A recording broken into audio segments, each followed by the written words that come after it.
Hello friends, welcome back or to Woodland Bunny, a cozy space to talk about books. Today we are going to be discussing and reviewing all of the books I read in the month of October, my October wrap up, so let's get to it. First of all, here are the stats as per usual. I can't believe how much I read this month. This month has felt like such a long one, but I feel like it's flown by at the same time. Anyway, let's get into the details, the themes and reviews that I gave these books. Beginning as always with my lowest to highest rated, we have the personally not for me category. Sadly, I do actually have a book in this category this time, which I think this is the first time ever since I changed to this rating system that I've had a book in this personally not for me. Without babbling, that is talk bookish to me. The themes I have down here are cheating and heartbreak, healing, and learning to trust and love again, grief, banterous, light-hearted moments.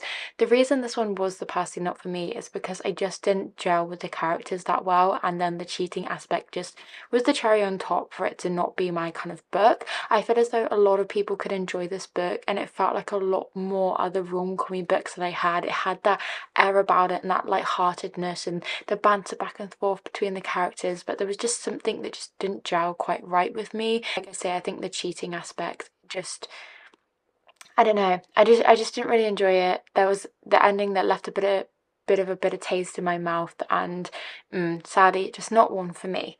Anyway, moving on to my mediocre, we have Morbidly Yours, and which was a very apt read for the month of October, being spooky season. The themes I have noted down here are small town romance, opposites attract, heartbreak and healing, and learning to fall in love despite knowing it may end. I thought this one was so fun. It felt so true and real, but also at the same time, there was just so many elements of it that I just thought was just so cute and just so wholesome, and definitely an opposites attract, and how in love that you can feel with someone despite not being the same as them. And yeah, I thought it was great. I thought the timing pressure of her perhaps being able to stay, whether she'll stay or whether she'll leave, was very well done, very well crafted, and again, enjoyed the writing style and the characters. Next book we have is Plot Twist, in which the themes I noted for this one were grief, forgiveness, and finding yourself. Two writers helping one another with inspiration, not who they thought they were. Didn't enjoy the execution. It felt somewhat lackluster, lacked depth, and eye-roll worthy. It could have gone in a different direction. Small town romance, single parent trope, kind of. So a bit to unpack there. The bit and the comment of the theme that I wrote down about how it being somewhat eye-roll worthy, I found that the way that the ending was kind of happened, without going into spoilers, it did feel as though it could have gone in a different way, which have just made me fall in love much more with the story and the characters and root for them a little bit more. Whereas this, again, like I say, it was a bit lackluster and eye-roll worthy, because it was like, seriously, do we have to do that? Does it have to go this way? So that was one thing that I would definitely change about this book, which would make me fall in love with it. But anyway, it is what it is. So I think for what it was, I did enjoy it. Kind of a single parent trope. If you read it, you'll understand it. But I just wanted to put that in there because I know that some people don't enjoy having the kind of theme of children or like single parents or parent tropes in their romance books.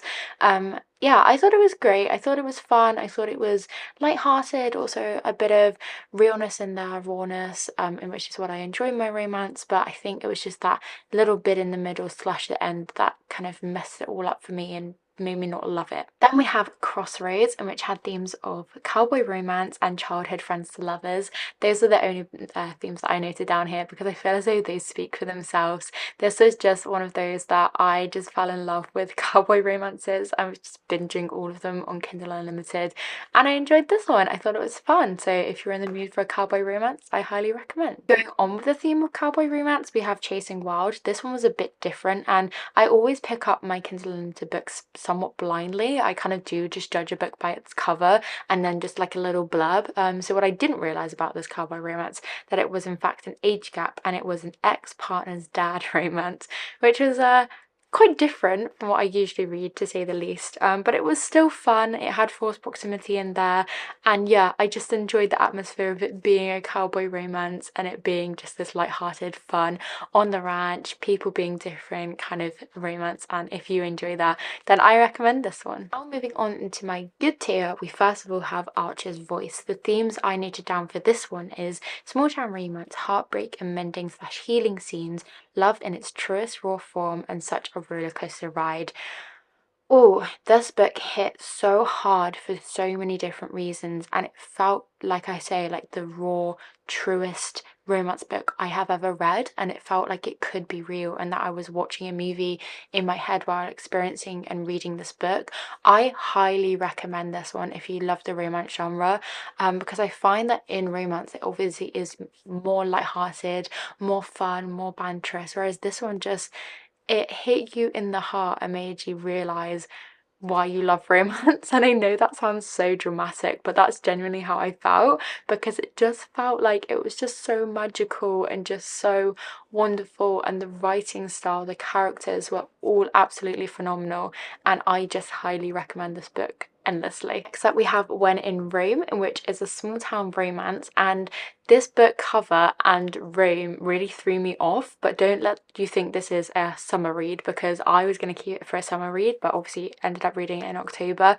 And glad I didn't keep it for a summer read. I thought it was going to be more of a summer romance, but that's not what it was. It was more of just like a generic small town romance.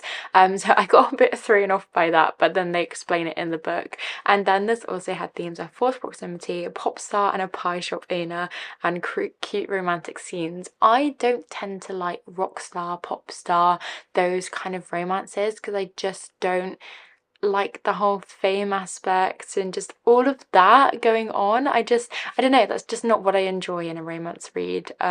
But I just thought this was fun. I thought it was just away from technology, in which I really enjoyed. Again, it was like forced proximity. You had a grumpy male character and a happy sunshine female main character, and I just thought it was a delight and so much fun, so easy to whiz through, such easily digestible writing. Then we have In the Weeds, in which I think is book 2 to Love Like Farms, in which I read last year and really enjoyed. This one was just as fun. This had themes of lack of communication, one night stand turning into more, question mark, social media influencer, small town farm owner, and cute romantic scenes. So again, it had that social media influencer and like a small town farm owner going on. But what I love about the books I have picked up in that kind of realm is that it is in a small town and it is away from technology and away from social media. And I like to read books to escape, to kind of get away from social media and the world that we live in. So this is always fun because it's kind of reminding you why you're reading the book, but that's just a personal preference. But yeah, like I say, there was a lack of communication hugely in this book, which drove me insane, but I still think the cute romantic scenes in this book and just how lovable the characters outwon this and outweighed that kind of aggravation of the lack of communication. So yeah, I do highly recommend it. Next up, a bit of a different from romance, we have Lucy Undying, in which is a Dracula spin-off retelling, sapphic, multi-format and timeline, past and present slash perspectives, mystery elements woven in. It did sadly try to pack too much into it, and at times felt like a slog and an anticlimactic ending. That was the biggest gripe I had for this book, which made me so incredibly sad. But other than that, I thought this was very atmospheric, very great for the spooky season. It just felt great to get lost in and have that Dracula retelling in there. But yeah, sometimes it was a bit of a slog, sometimes it was a bit anticlimactic, but that's just my personal opinion. You might absolutely adore it and love those little elements just pushing the story a bit more.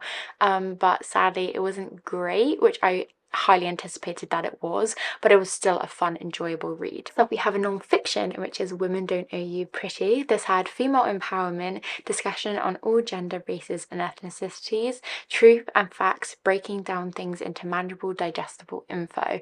I thought this was so fun.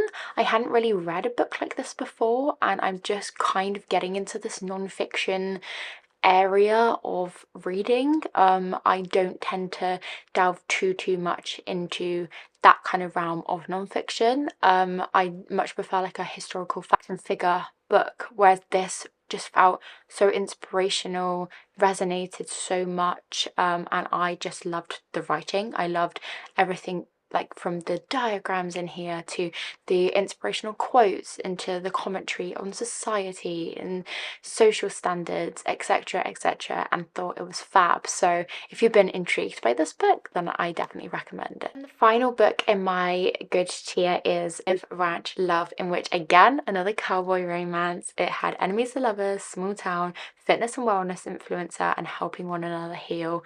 Just felt like one of those books again which these two people needed to come together and needed one another to help each other grow and bond and go back to their true selves, learn who they are, understand their identity, and just step away from life for a little bit. And that's exactly what this book delivered and was, and definitely recommend. Then we have the final 3 books of this wrap up, which is my great tier. First of all, The Witches of Vardo, and which was the Bunnies Book Club pick for the month of October. So I do have a spoiler filled vlog if you're interested, but to summarize the themes very quickly, we have it's based on a real story, historical fiction on witches, their suffering, heartbreak, triumph, and rising up against men within power within a historical setting, a dual POV, myths, legends, and things woven in and not being what they seem. So I'm not going to dive into this one too much because I just did a full video full of spoilers in which I spoke about this book kind of endlessly, but it's in my great tier, so you can know that I did absolutely enjoy it and recommend it. Then the final 2 books, first of all we have Throne of the Fallen, in which I had so much fun with. This had themes of demons of sins, fae, and realms and other worlds, falling in love despite not wanting to, games and adventures, action-packed, range of characters and plot twists within our own characters and protagonists too, fast-paced and easily digestible writing style. What I loved is that you didn't really know your protagonists that well and there were plot twists happening even to them. I find sometimes with fantasies the plot twists happen outside and your protagonist is very protected and it feels like it is very you running the story in the novel and not really interacting. This felt so involving, it felt so interactive and so great, action, adventure, something going on all the time, and the writing was just so easy to pick up and just get lost in it. For any slight shift in camera angles, my camera needed charging. Anyway, I'm not quite sure where I got up to, but I was just highly recommending The Throne of the Fallen and saying that I absolutely adored it, and yeah, so much fun. So the final book that we have to discuss today is A Curse for True Love. This is the 3rd installment in a I've forgotten the first book, but it's A Curse for Heartbreak. I'm not quite sure. I cannot remember for the life of me right now. But I have adored this series. It is very hyped, very beloved in the book community, and I think for good reason.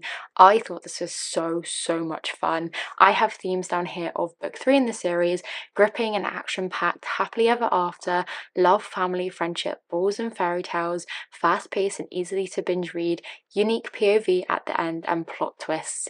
Again, so much fun, had a joy with this one and highly recommend it. Those themes were just great for me, and yeah, I just loved it so very much. So those are the books that I read in the month of October. Thank you ever so much for watching. I would love to hear what favorite books you have for the month of October, what you read, how many you read, anything that you'd like to share, any recommendations you may have from your reading, and I hope you get some book recommendations from this video too. As always, thank you ever so much for watching and being here, and I hope wherever you are and whatever you're doing, you have a wonderful day or night. Until next time, friends. Bye!